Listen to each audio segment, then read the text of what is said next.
Hello student, good afternoon.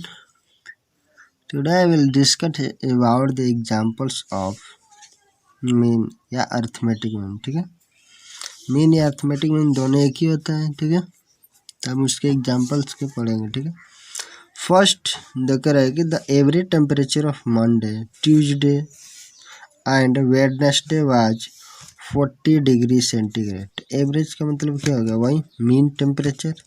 Average मतलब हो गया मीन। ठीक है, यानी कि करें कि the average temperature of Monday, Tuesday, Wednesday 40 degree centigrade and the average temperature of Tuesday, Wednesday and Thursday was 41 degree centigrade. ठीक है, यानी कि अगले 3 दिन का जो टेम्परेचर है वो 40 डिग्री है एवरेज, और उसके अगले एक मंडे को छोड़कर, ठीक है, यानी कि ट्यूसडे, वेडनेसडे एंड थर्सडे का टेम्परेचर है एवरेज वो कितना है?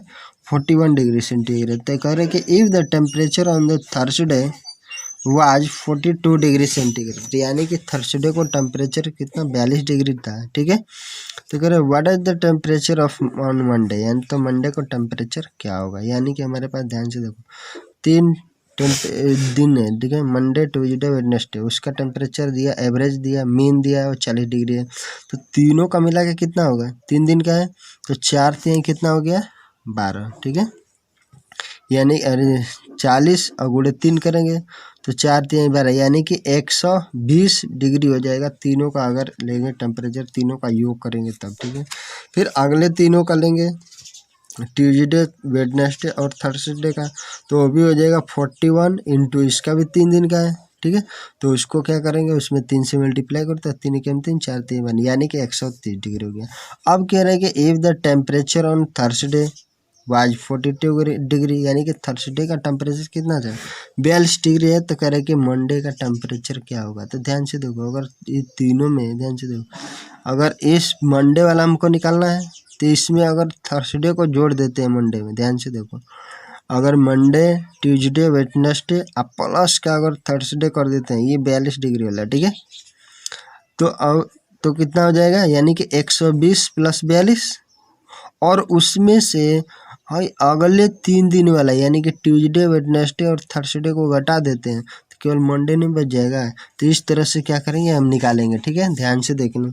तो हम कह sum of temperature on Monday, Tuesday and Wednesday, तो कितना हो जाएगा? 40 गुणे 3, यानी कि मीन, और उसमें मल्टीप्लाई कर देते हैं जो एवरेज टेम्परेचर है, मीन दिए, मीन इंटू जो नंबर ऑफ दिया रहता है। तो 3 दिन के दिया है तो 3 से मल्टीप्लाई कर दिए तो 4 3 कितना हो गया? 12, यानी कि 120 डिग्री होगा टोटल टेम्परेचर 3 दिन का मिला के। ठीक है, मंडे, ट्यूसडे, वेडनेसडे।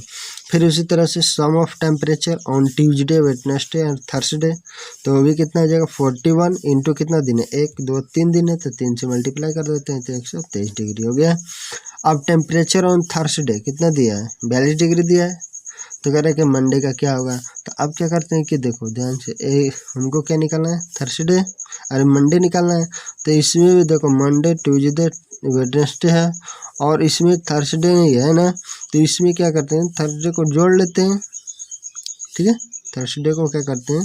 पहले वाले में जोड़ लेते हैं तो 120 प्लस 42 जोड़ के, और उसमें से 100 ये वाला 3 को घटा देते हैं। देखो ट्यूसडे, वेडनेसडे, थर्सडे निकल गया तो केवल मंडे नहीं बचेगा। तो इस तरह से क्या करेंगे? निकालेंगे। ठीक है, तो 120 प्लस 42 और माइनस का 123 डिग्री तो निकाल लो, यानी कि हो गया हमारा temperature on Monday equal to हो जाएगा 120 डिग्री, यानी तीनों का टेम्परेचर प्लस का थर्सडे, तो ये हो गया चारों का, और चारों में से 3 को निकल जाएगा, यानी कि ट्यूसडे, वेडनेसडे और थर्सडे निकल गया तो केवल मंडे नहीं बचेगा। तो इस तरह से निकाल लेंगे। ठीक है, तो जोड़ लो इसमें से 142, 20 में 42 जोड़ लो, 62, 62 में से 23 को घटा लो, 162 में से 123 को तो 39 को बचेगा। ओके, ये हमारा हो गया फर्स्ट क्वेश्चन। सेकेंड में आते हैं, ध्यान से देखो आज के लिए। कह रहा है कि a cricketer has a mean score of 58 runs in 9 innings, यानी कि 9 इनिंग्स में उसने 58 का एवरेज लगाया है। ठीक है, तो कह रहे find out how many runs are to be score by him in the 10th inning. ठीक है, यानी कि वह कितना स्कोर अगर 10वां इनिंग में बनाए, ठीक है, या स्कोर बनाए, ठीक है, रन बनाए कि to reach the mean score to 61, यानी कि मीन में कितना हो जाए, यानी कि कितना रन बनाएगा कि वो जो 58 से बढ़ के कितना हो जाना चाहिए 61, ठीक है। तो सिंपल से बात है, ध्यान से देखो 9 इनिंग में कितना टोटल बनाएगा, 9 × 58 कर देते हैं तो टोटल रन होगा, और 10 इनिंग का एवरेज कितना दिया है 61, तो 10 और 61 में मल्टीप्लाई कर दो, ठीक है। तो इस तरह से क्या हो जाएगा 10 × 61, और इसमें 10 इनिंग में से 9 इनिंग हटा लेते हैं तो 10वां इनिंग होगा वो लास्टवां वाला वो नहीं आ जाएगा, ठीक है।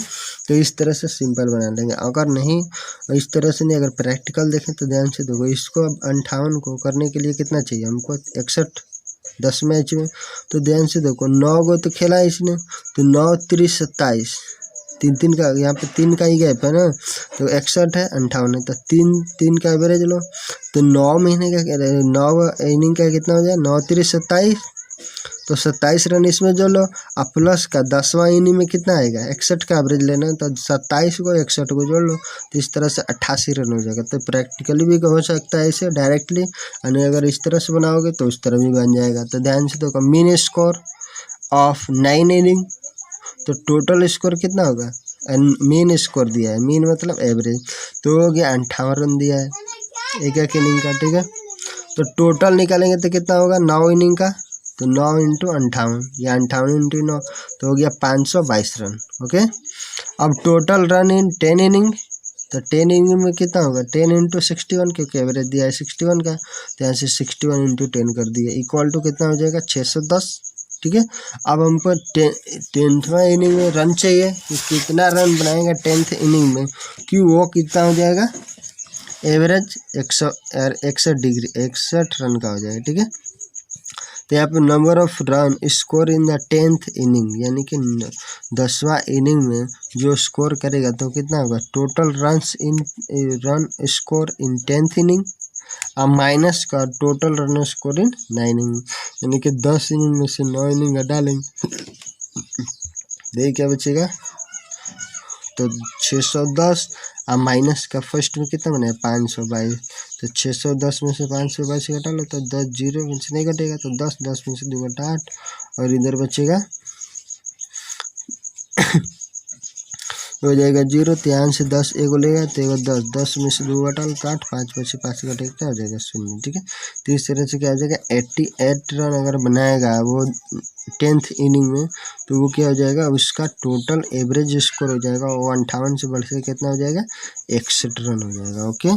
तो इस तरह से आप बना सकते हो, ध्यान से देखना। क्वेश्चन नंबर 3, अब ध्यान से देखना करें कि a train travel between 2 stations A and B, कोई ट्रेन है ट्रेवल कर रही है कहाँ से 2 स्टेशन के बीच में जो कि ए और बी है, ठीक है। While going from A to B, जो कहाँ से कहाँ जा रही है जबकि ए टू बी की तरफ जा रही है, यानी कि ए से स्टेशन बी की तरफ जा रही है। It's average speed is 80 km/h, यानी कि जब ए से बी की तरफ जा रही है तो उसका एवरेज स्पीड कितना हो गया 80 km/h दिया है, ठीक है। And when coming back from B to A, यानी कि जब वह उधर से वापस आ रही है यानी कि बी से ए की तरफ लौट रही है, ठीक है, तो it's average speed is 120 km/h है, ठीक है। यानी कि जब बी से ए की तरफ आती है तो उसका स्पीड 80 से कितना हो गया 120, यानी कि 30 किलोमीटर बढ़ गया, ठीक है। तो कह रहे find the average speed of the train during the whole journey, यानी कि तो कह रहे कि एवरेज स्पीड निकालना है होल जर्नी में, यानी कि आने में भी और जाने में भी, ठीक है, दोनों मिला के हमको निकालना है। तो ध्यान से देखो उसको बिल्कुल आसान से तरीके से, तो ध्यान से देखो जाते समय इधर से ए से बी की तरफ जा रही थी तो 80 किलोमीटर के रफ्तार से जा रही है, हमको डिस्टेंस नहीं दिया है कि कितना डिस्टेंस ए और बी के बीच की दूरी नहीं दिया है ना टाइम दिया है, ठीक है। तो हम टाइम और डिस्टेंस के फॉर्मेट में कन्वर्ट करेंगे, ठीक है। तो ए से बी के तरफ जा रही है तो 80 किलोमीटर एवरेज दिया है, जब बी से ए की तरफ आ रही है तो 120 किलोमीटर हो गया। तो लेट हम मान लेते हैं कि ए और बी के बीच का डिस्टेंस है वो कितना है x किलोमीटर है, ठीक है। फिर आगे निकालते हैं, ठीक है। The distance between A to B is x kilometre, okay. मान लेते हैं कि कितना है, x किलोमीटर है। तो average speed while going from A to B कितना है, 80 किलोमीटर है। ए से बी की तरफ जा रही है तो कितना हो गया, 80 किलोमीटर हो गया।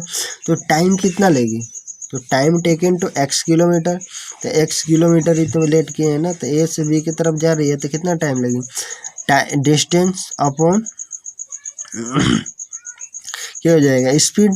तो x हमारा डिस्टेंस है x किलोमीटर और स्पीड कितना 80 किलोमीटर पर आवर। तो यहाँ से किलोमीटर आवर कट जाए, किलोमीटर कैंसिल हो जाएगा और क्या बचेगा, x/80 हो जाएगा, ओके। यानी कि टाइम जो जाते समय उसने लिया वो कितना लिया, x किलोमीटर, x किलोमीटर नहीं, यानी कि x किलोमीटर जाने में उसने कितना टाइम लिया, x/80, ठीक है। फिर एवरेज स्पीड देखते हैं, while coming back from B to A, जब बी से ए की तरफ आ रही है, ठीक है, तो उस समय एवरेज स्पीड कितना है, 120 किलोमीटर है। तो टाइम तो डिस्टेंस तो वही ना है, बी से ए भी क्या है, 100 किलोमीटर है। तो उसको ट्रेवल करने में कितना टाइम लगेगा, यानी कि x/120 आवर, ओके। तो टोटल आवर कितना, यानी कि x/120 आवर है, ठीक है। अब कह रहे हैं total time taken to cover 2x kilometre, यानी कि टोटल हमको कितना है कवर, x किलोमीटर गया ए से भी और b से ए भी आया, तो वो भी डिस्टेंस कितना x किलोमीटर। तो x किलोमीटर गया और x किलोमीटर आया, तो x कितना हो गया, 2x किलोमीटर, यानी कि टोटल टाइम उसने टोटल दूरी कितना कवर किया, 2x किलोमीटर। तो 2x किलोमीटर दूरी इक्वल टू कितना हो जाए, टोटल टाइम कितना लगेगा, यानी कि x/80 अब प्लस का x/120, ठीक है। तो x/80 प्लस x/120 किलोमीटर, ठीक है, आवर, ठीक है। टोटल टाइम ये हो गया। अब इसको बटा के जोड़ निकाला, तो 80 और 120 का लोग तो हम डायरेक्टली लिख दें, 80 गुणा 120 और 120 को इधर लिख दें और 80 को इधर लिख दें, तो गुणा कर लेते हैं, ठीक है। तो यहाँ पे 120x प्लस का 80x अपन दोनों को मल्टीप्लाई, 120 में 80 जोड़े तो 200 हो गया, और 200 बटा में 80 इंटू 12/96, तो 00 हो गया। तो 00 से 00 कट गया और 2 से कटा लो इसको, तो कितनी बार में कटेगा, 48 टाइम्स में 96 कटेगा, यानी कि x/, कितना हो जाएगा, 48 आवर हो जाएगा टोटल टाइम 2x ट्रेवल करने में, ठीक है। तो इसलिए average speed during the whole journey, ठीक है, यानी कि टोटल जर्नी करने में, यानी कि यात्रा करने में कितना टाइम लगेगा, कितना स्पीड होगा, ठीक है। तो डिस्टेंस अपॉन टाइम, तो डिस्टेंस कितना हो गया, x इधर से x इधर से, तो 2x हो गया, अपॉन टाइम कितना, टोटल टाइम कितना निकला, x/48, तो 2x बटा में x/48, ठीक है। तो 2x को ऊपर ही रहने दो और x/48 को पलटी में रहते, देखो 48 ऊपर चला जाए, x नीचे ही रह जाएगा, यानी कि 2x इंटू 48/x, तो x से x कट गया और 48 दूनी का कितना हो गया, 96 किलोमीटर, ठीक है। तो इस तरह से जो एवरेज स्पीड निकलेगा, यानी कि टोटल ट्रेवल करने में और आने और जाने में, यानी कि इधर से जाने में और उधर से आने में टोटल ट्रेवलिंग स्पीड होगा, वो कितना होगा, 96 किलोमीटर। अगर किलोमीटर प्रति आवर की रफ्तार से चलेगी तो इधर से जाएगी तो 80 किलोमीटर की रफ्तार से जाएगी और आएगी तो 120 किलोमीटर की रफ्तार से आएगी, ओके। एक बार ध्यान से देख लेना, स्क्रीनशॉट लेके फिर से क्वेश्चन को एक बार पढ़ के बना लेना, ओके। अब हमारा एक 4 प्रॉपर्टी है, ठीक है, अर्थमेटिक में इनका 4 प्रॉपर्टी है, जिसमें फर्स्ट प्रॉपर्टी आज पढ़ेंगे, 2 प्रॉपर्टी कल पढ़ेंगे, ठीक है, और एक लास्ट में पढ़ेंगे। कह रहे हैं कि फर्स्ट थ्योरम कह रहा है कि if x bar is the arithmetic mean of n observation, यानी कि x बार है वो अर्थमेटिक मीन कितना का है, एन ऑब्जर्वेशन का है। कौन कौन सा है, जो x1 x2 x3 dot dot xn, then x minus x bar, x1 minus x bar plus x2 minus x bar plus x3 minus x bar plus dot dot dot, अगर xn minus x bar करें तो इसकी value क्या निकलेगी, 0। यही हमको क्या करना है, प्रूव करना है, ठीक है। यानी कि कोई x बार है जो कि अर्थमेटिक मीन है n ऑब्जर्वेशन का, तो हमको प्रूव जो कि x1 x2 x3 dot dot xn है, तो हमको प्रूव करना है कि x1 में से अगर x बार को घटाएं प्लस का उसको जोड़ दें, x2 में से फिर x बार को घटाएं प्लस का, x3 में से x बार को घटाएं प्लस का, डॉट डॉट xn में से x बार को घटाएं, तो एवरेज कितना आएगा, टोटल जोड़ेंगे तो कितना आएगा, 0 आएगा, ठीक है। वही हमको प्रूव करना है, तो ध्यान से देखो प्रूव करते हैं। वी नो हम जानते हैं कि क्या देता है, एक्स बार बराबर होता है ना x1 plus x2 plus x3 plus dot dot xn upon n। तो एक्स बार यानी कि mean equal to total observation का sum upon number of observation होता है। तो इसको देखो n को इधर मल्टीप्लाई कर दो तो कितना हो जाएगा, n इंटू एक्स बार हो जाएगा। तो इसको हमने लिख लिया n इंटू एक्स बार, और ये कितना बचेगा, x1 plus x2 plus x3 plus dot dot xn हो गया। अब ध्यान देखना है यहाँ पे क्या करें, हमने x1 में से x बार को घटाया है, फिर x2 में से x बार को घटाया है, प्लस का x3 में से x बार घटाया, plus co dot dot dot xn में से x बार को घटाया, ठीक है। और इधर वही काम ध्यान से देखना, यानी कि हमने x माइनस का x बार माइनस का x बार माइनस का x बार माइनस का x बार कितनी बार घटाया है, n टाइम इसमें a भी है, तो a भी हमने n टाइम घटाया है, ठीक है। इक्वल टू चलते हैं इधर एन एक्स, ध्यान से दो इसको मान लो समीकरण नंबर 1, ठीक है। एन एक्स कर लेते हैं, इक्वल टू हमने लिखा है x1 plus x2 plus x3 plus dot dot dot plus का xn, अब माइनस का यहाँ पे एन एक्स क्यों है, क्योंकि ध्यान से देखना, एगो यहाँ पे, दूगो यहाँ पे, तीन गो यहाँ पे, सब माइनस में है ना, प्लस का डॉट डॉट n टाइम है, तो माइनस का एन एक्स लिख सकते हैं इसको, बिल्कुल। और ए कितना हो जाएगा, x1 plus x2 plus x3 plus x4 plus dot dot क्या हो जाएगा, xn। तो हमने इधर पहले वालों को इधर हमने जोड़ के लिख लिया, और जो लास्ट वाला है माइनस माइनस एक्स बार उसको हमने अलग लिख लिया है, कोई दिक्कत। अब ऊपर वाले से ध्यान से एक बार फिर से समझ लेना, x1 minus x bar plus का x2 minus x bar plus का x3 माइनस एक्स बार,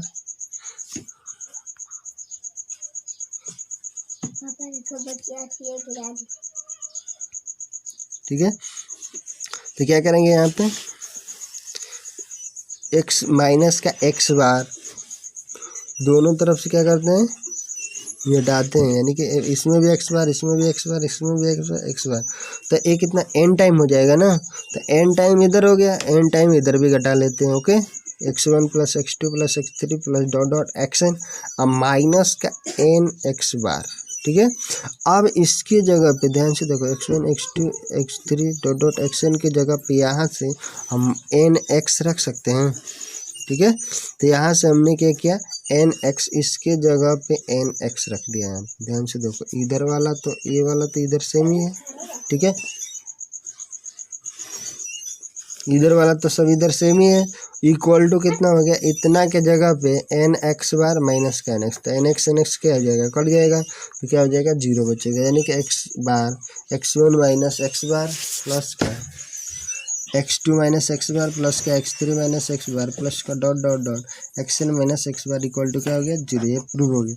यहाँ पे हमने इस चीज़ को लिखा है, देखो माइनस का एक्स बार माइनस का एक्स बार माइनस का एक्स बार माइनस का एक्स बार है ना, डॉट डॉट माइनस का एक्स, तो ये कितना बार है, एन ही बार है ना, तो इसलिए माइनस का समझ लो कि एक आम माइनस में है, 2 आम 3 आम 4 आम कितनी बार है, एन आम है, तो माइनस का हमने एन आम कर लिया, ठीक है। देखो माइनस का एन आम, अगर यहाँ पे 5 का होता तो माइनस का 5x हो जाता, अगर 10 का होता तो माइनस का 10x बार हो जाता, ठीक है। तो उसी तरह एन टाइम है, तो इसलिए कितना हो जाएगा, माइनस का nx हो जाएगा। उसी चीज़ को हमने यहाँ पे यूज किया, ओके, nx की जगह पे ये किया है ना, वही चीज़ nx की जगह यूज हुआ है, ठीक है।